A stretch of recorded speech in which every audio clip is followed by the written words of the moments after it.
way that we're going about addressing harm and addressing crime and addressing violence is deeply flawed.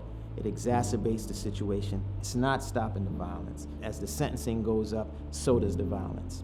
There's a different way to address this. There's been so much harm from punishing people, and it's such an old way of being. Like, it goes back into our times of slavery. More harm is being caused, and nothing's getting resolved.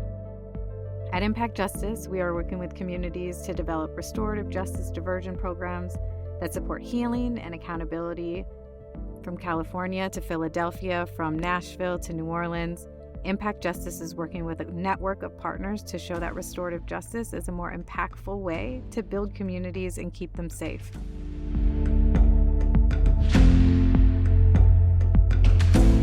It's just such a step forward in terms of what we do as regards prosecution, to recognize that we have to figure out how to make people both better on the one hand, that is people who do bad things, but also how to restore people back who were victims.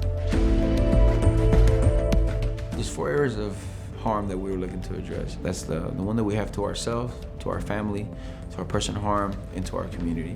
So we bring in people into the space that are stakeholders that are going to help hold the youth accountable.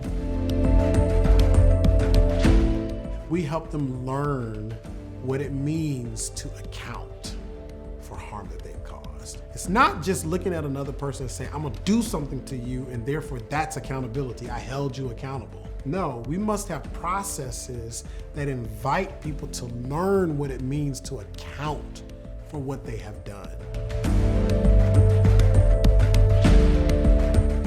I had to own up to what I did, speak about what I did, and meet the person that was harmed in the instance. And you had to look that person in their face, accept that, and go about it, and that was the only way for it to be complete. It was part of the plan. Like, y'all just told me what I did, and yeah, it hurt knowing y'all just like, yeah, you did that, but you gotta hear it.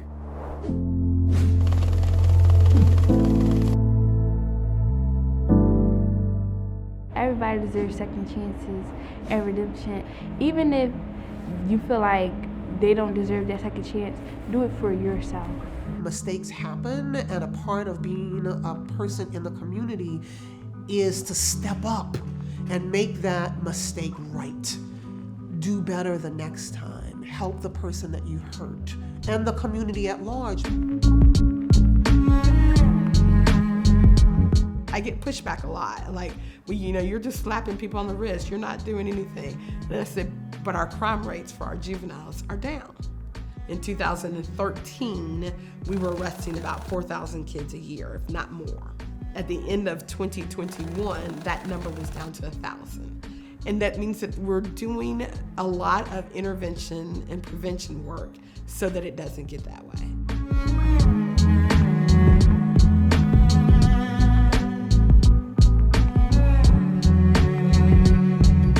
It's more than just about repairing the harm or reconciling differences around this specific incident.